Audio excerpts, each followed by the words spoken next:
Assalamualaikum warahmatullahi wabarakatuh.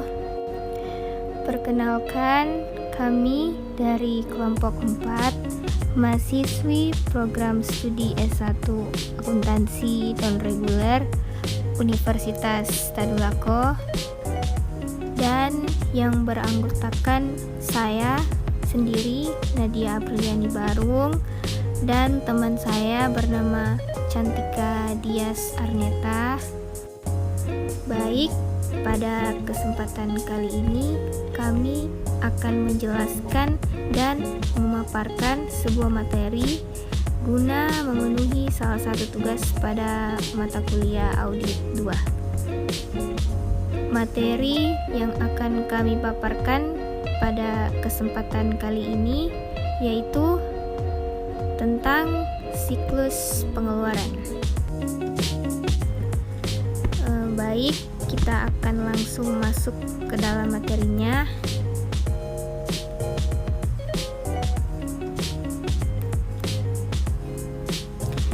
Deskripsi spesifik utang usaha.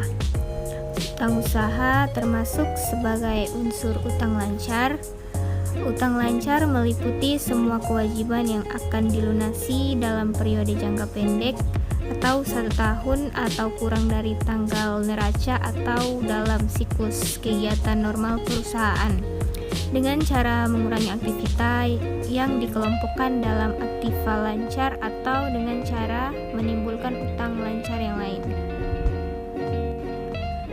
Utang lancar digolongkan menjadi 6 kelompok berikut ini. Pertama, utang usaha yang timbul dari transaksi pembelian bahan baku dan bahan penolong, suku cadang, dan bahan habis pabrik atau factory supplies. Yang kedua, utang jaminan masuk dari pelanggan. Ketiga, utang yang timbul dari berlakunya waktu atau accrued payable. Yang keempat, utang yang timbul kepada pihak ketiga karena perusahaan ditunjuk sebagai pemungut pajak atau iuran yang lain, seperti utang pajak pertambahan nilai atau PPN, utang pajak penghasilan karyawan atau PPh pasal 25, utang ana dan pensiun, utang asuransi karyawan.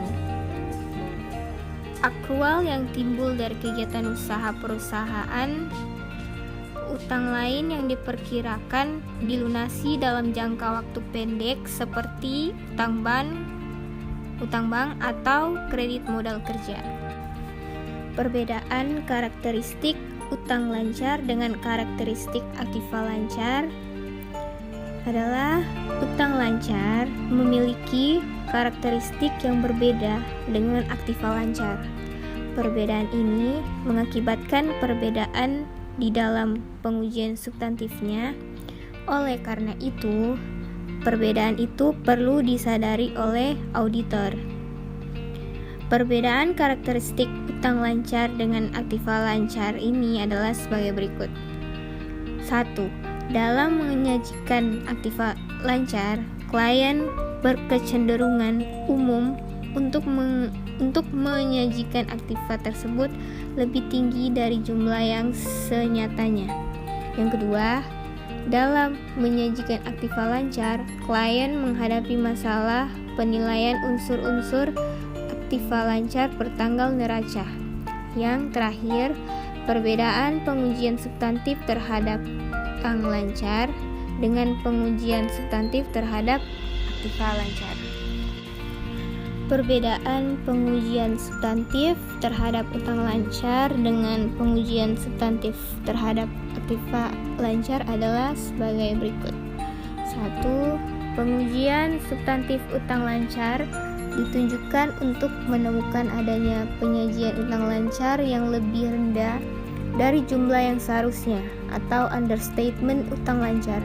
Sedangkan pengujian substantif terhadap aktiva lancar ditujukan untuk menemukan adanya penyajian aktiva yang lancar yang lebih tinggi dari jumlah yang seharusnya atau overstatement aktiva lancar. Yang kedua, dalam penyajian substantif terhadap aktiva lancar, auditor mengalami masalah penentuan kewajaran nilai aktiva lancar atau nilai bersih yang dapat direalisasikan yang dicantumkan dalam neraca. Adapun tujuan pengujian substantif terhadap utang usaha: 1. Memperoleh keyakinan tentang keandalan catatan akuntansi yang bersangkutan dengan utang usaha. Yang kedua, membuktikan keberadaan utang usaha dan keterjadian transaksi yang berkaitan dengan utang usaha yang dicantumkan di neraca. Yang ketiga, membuktikan kelengkapan transaksi yang dicatat dalam catatan akuntansi dan kelengkapan saldo utang usaha yang disajikan di neraca.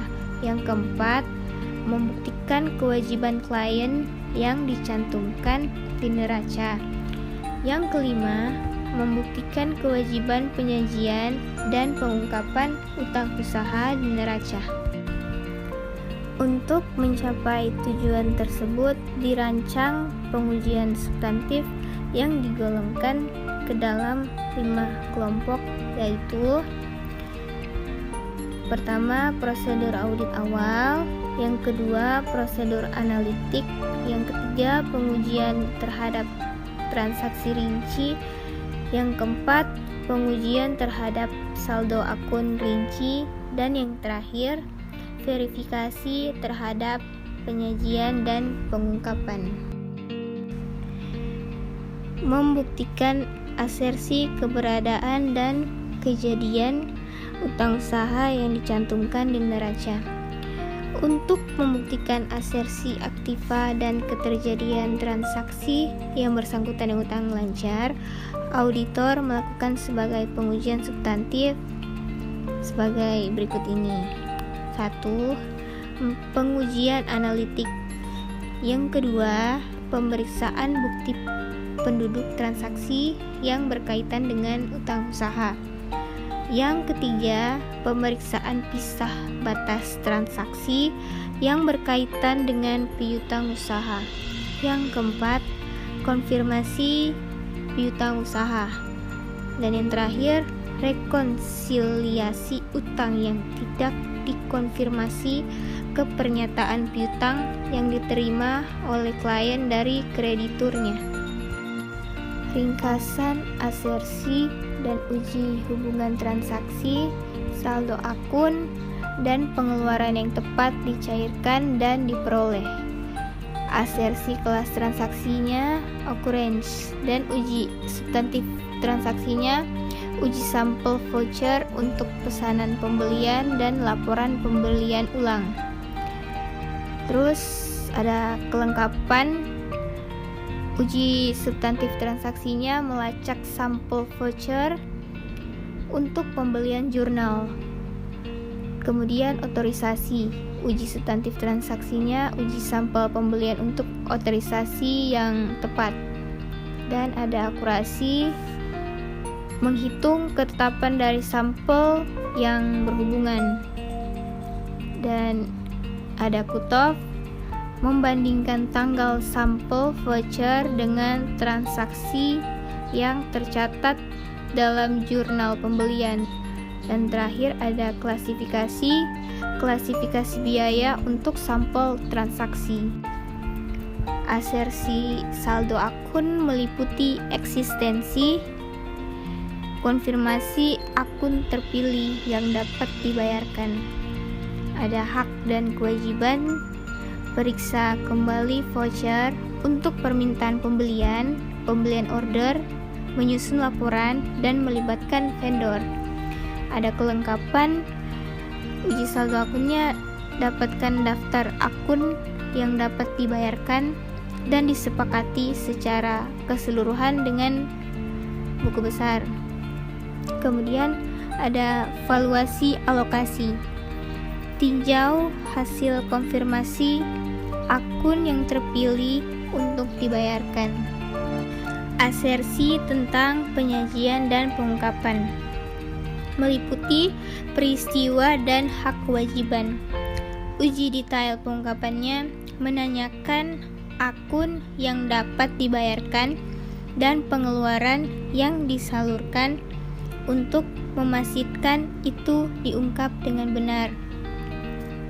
Ada kelengkapan, periksa daftar laporan keuangan lengkap untuk memastikan pengeluaran yang dibayarkan secara benar.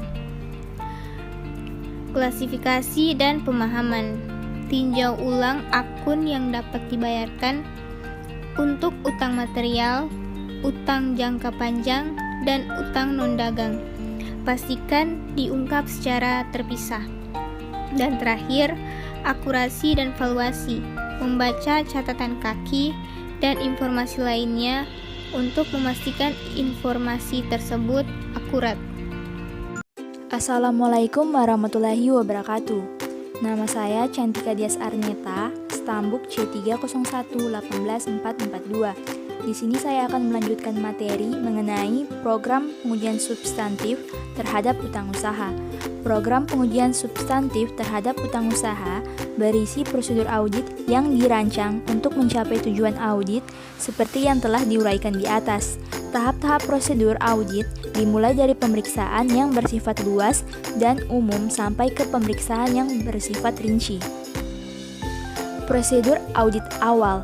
Sebelum membuktikan apakah saldo utang usaha yang dicantumkan oleh klien di dalam neracanya sesuai dengan utang usaha yang benar-benar ada pada tanggal neraca, auditor melakukan rekonsiliasi antara informasi utang usaha yang dicantumkan di neraca dengan catatan akuntansi yang mendukungnya. 6 prosedur audit berikut ini dalam melakukan rekonsiliasi informasi utang usaha di neraca dengan catatan akuntansi yang bersangkutan. Usut saldo utang usaha yang tercantum di neraca ke saldo akun utang usaha yang bersangkutan di dalam buku besar. Yang kedua, hitung kembali saldo akun utang usaha di buku besar. Yang ketiga, usut saldo awal akun utang usaha ke kertas kerja tahun lalu. Yang keempat, lakukan review terhadap mutasi luar biasa dalam jumlah dan sumber posting dalam akun aktiva tetap dan akuntansi depresiasinya. Yang kelima, usut posting penerbitan dan pengkreditan akun utang usaha ke jurnal yang bersangkutan. Dan yang terakhir, yang keenam, lakukan rekonsiliasi buku pembantu utang usaha dengan akun kontrol utang usaha di buku besar. Prosedur analitik. Pada tahap pengujian substantif terhadap utang usaha, pengujian analitik dimaksudkan untuk membantu auditor dalam memahami bisnis klien dan dalam menemukan bidang yang memerlukan audit lebih intensif. Untuk itu, auditor melakukan perhitungan berbagai rasio berikut ini. Rasio tingkat perputaran utang usaha, formula pembelian tambah rata utang usaha. Rasio utang usaha dengan utang lancar. Formulanya saldo utang usaha ditambah utang lancar. Prosedur analisis substantif untuk audit biaya yang dibayarkan dan disalurkan. Prosedur analisis substantifnya membandingkan keluar masuk pembayaran harian yang muncul dalam account yang dapat dibayarkan pada data industri dan tahun sebelumnya. Kemungkinan kesalahan yang terdeteksi di bawah atau di luar kewajiban dan pengeluaran.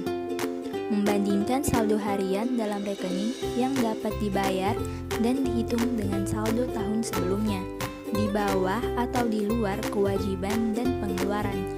Membandingkan jumlah utang pada pemasok dalam tahun saat ini yang dapat dibayarkan dan pada jumlah utang pada tahun-tahun sebelumnya. Kemungkinan kesalahan yang terdeteksi di bawah atau di luar kewajiban dan pengeluaran. Membandingkan pembelian dalam tahun saat ini yang dapat dibayarkan dialokasikan sebagai persentase pendapatan atau biaya penjualan dan dibandingkan dengan data tahun sebelumnya dan data perusahaan. Kemungkinan kesalahan yang terdeteksi di bawah atau di luar kewajiban dan pengeluaran. Pengujian terhadap transaksi rinci. auditor memeriksa arsip bukti kas keluar yang belum dibayar atau open voucher file beserta dokumen pendukungnya seperti surat order pembelian, laporan penerimaan barang, dan faktur dari pemasok. Dalam memverifikasi utang wesel, meskipun sertifikat wesel berada di tangan kreditur, namun biasanya klien memiliki kopi sertifikat wesel tersebut. Yang pertama, periksa sampel transaksi yang tercatat dalam akun utang usaha ke dokumen yang mendukung timbulnya transaksi tersebut. Yang kedua, periksa dokumen yang mendukung timbulnya utang usaha dalam minggu terakhir tahun yang diaudit dan minggu pertama setelah tanggal neraca. Yang ketiga, periksa dokumen yang mendukung berkurangnya utang usaha dalam minggu terakhir tahun yang diaudit dan minggu pertama setelah tanggal neraca. Yang keempat, lakukan verifikasi pisah batas atau cut-off transaksi pengeluaran kas. Dan yang terakhir, periksa adanya utang usaha yang tidak dicatat. Prosedur audit untuk menemukan adanya utang yang belum dicatat pada tanggal neraca. Yang pertama, periksa bukti-bukti yang mendukung transaksi pengeluaran kas yang dicatat setelah tanggal neraca. Yang kedua, periksa bukti kas keluar yang dibuat setelah tanggal neraca. Yang ketiga, periksa catatan sediaan barang konsinyasi masuk. Yang keempat, pelajari aturan perpajakan yang menyangkut bisnis klien. Yang kelima, lakukan review terhadap anggaran modal atau capital budget, perintah kerja atau work order, dan kontrak pembangunan untuk memperoleh bukti adanya utang yang belum dicatat. Kriteria yang umumnya dipakai oleh auditor untuk memutuskan apakah akan mengusulkan adjustment mengenai utang yang belum dicatat. Yang pertama, apakah dengan tidak dicatatnya utang tersebut, penentuan laba rugi di dalam tahun yang diaudit akan terpengaruh secara material? Jika jawabannya ya, maka auditor harus mengusulkan kepada klien untuk mencatat utang yang belum dicatat tersebut. Yang kedua, apakah dengan tidak dicatatnya utang tersebut akan mempengaruhi jumlah modal kerja secara material? Jika jawabannya ya, maka auditor harus mengusulkan journal adjustment untuk mencatat utang tersebut. Jasa bernilai tambah. Standar audit yang berlaku umum tidak mensyaratkan bahwa auditor harus melakukan jasa bernilai tambah. Meskipun demikian, apabila ada auditor telah menyelesaikan suatu audit, maka mereka biasanya sangat mengetahui tentang bisnis dan praktik bisnis klien, hasil operasi dan arus kasnya, serta pengendalian internal perusahaan. Jasa penting yang ditawarkan akuntan publik adalah membantu klien mengantisipasi jenis peluang dan membantunya mengembangkan visi bagaimana membuat jenis kas positif menjadi arus nyata. Akuntan publik dapat membantu klien dengan cara yang pertama, menyarankan ukuran produktivitas karyawan yang tepat. Yang kedua, mengidentifikasi langkah-langkah yang dapat diambil klien untuk meningkatkan produktivitas karyawan. Nah, itu saja sedikit penjelasan dari kami, kelompok 4, tentang siklus pengeluaran. Semoga memberikan manfaat untuk kita semua. Lebih dan kurangnya kami mohon maaf, karena kesalahan datangnya dari kami dan kesempurnaan hanya milik Allah. Assalamualaikum warahmatullahi wabarakatuh.